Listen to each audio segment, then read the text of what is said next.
Hey, welcome back everyone. It is now December 27th of 2020, and ever since the very end of the Skywalker saga and The Mandalorian Season 2, a lot of fans have been very hopeful about the future of the Star Wars franchise and exactly where things are going by Disney and Lucasfilm.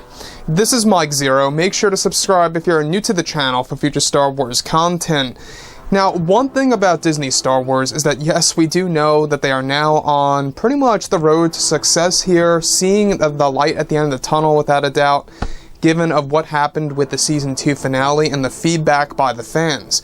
A lot of fans were very much overwhelmed with excitement of what happened with the Luke Skywalker's entrance into the mix, taking on the Dark Troopers. I love how Jon Favreau loves taking a lot of aspects from Star Wars Legends and throwing it into The Mandalorian. We got a great example of that right there.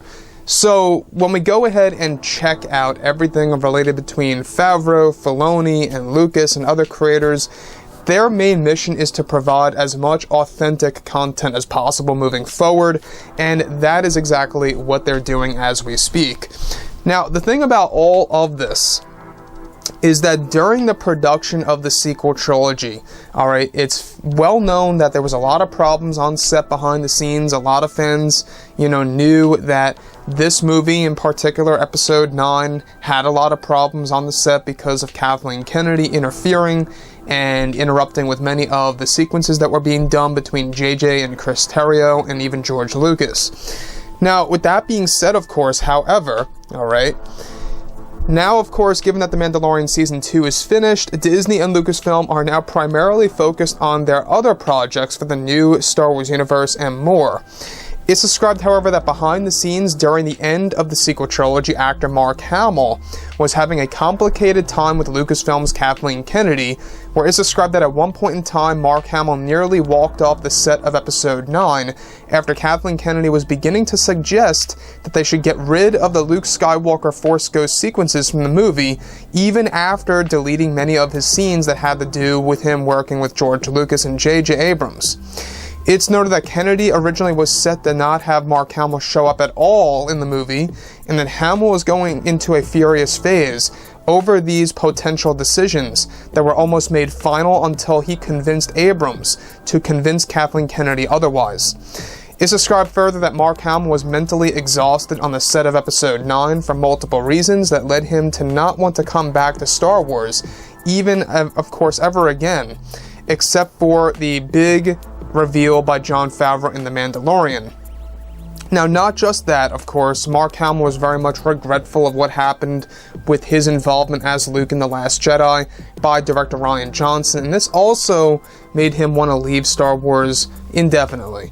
We don't really know, if Mark Hamill would ever change his mind. I don't think he's going to. He's got a solid decision on his plate right now. He doesn't really want to do that again, at least based on what the fans did with The Last Jedi, and rightfully so. A lot of fans voiced their opinions. That, after all, we're allowed to voice our opinions, right? And in the beginning of the backlash, Disney would just brush it off and just say it's a minority, it's nothing. But look at what happened. Look at what happened when Jon Favreau did that big move, alright, in The Mandalorian, by giving the fans exactly what they want. The amount of excitement, the amount of, people crying over the sequence just goes to show you how emotional it was to so many fans.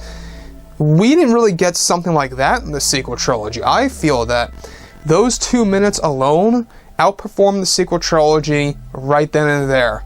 That's how I view it. I don't know if you guys agree with me on this, but those 2 minutes, let me tell you, had a lot more emotion and passion into the story than the sequel trilogies will ever have. So, moving past this, Mark Hamill, obviously, I do feel bad for him. He went through a lot, especially with The Rise of Skywalker. That was a big deal because coming out of The Last Jedi and what happened to his character, he was at least hanging on to hope that George Lucas, J.J. Abrams, and Chris Terrio were going to do amazing things, and they were. They were on track to do amazing things for Luke, Anakin, Obi-Wan, Yoda, all these core characters. And they completely ditched the idea because of Kathleen Kennedy bossing them around and interfering with that. So, it's one of the main reasons as to why Kathleen Kennedy refused and does not allow the deleted scenes to see the light of day on the Blu-ray edition, because she wants to hide the fact that there is a better movie. And that's what Bob Chapek is doing. He is pushing for that 4-hour cut of Episode 9. They are aiming for a 2023 release on Disney+, pretty much trying to compete against HBO Max's Justice League, the Snyder Cut, right? So, like I've said before, I think that Mark Hamill coming back into, of course, you know, the sequel trilogy may have been a mistake on his part, but if he...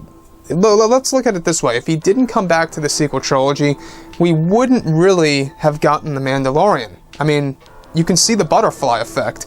If it weren't for the sequel trilogy and the troubles that it went through, we may have not gotten what Jon Favreau was able to provide to us for Luke and The Mandalorian, given that Jon Favreau came back into Star Wars, or should I say came into Star Wars, because he was never really happy with The Last Jedi and how it was received by fans. So like I've said before in the past, guys, you know, drop a comment below.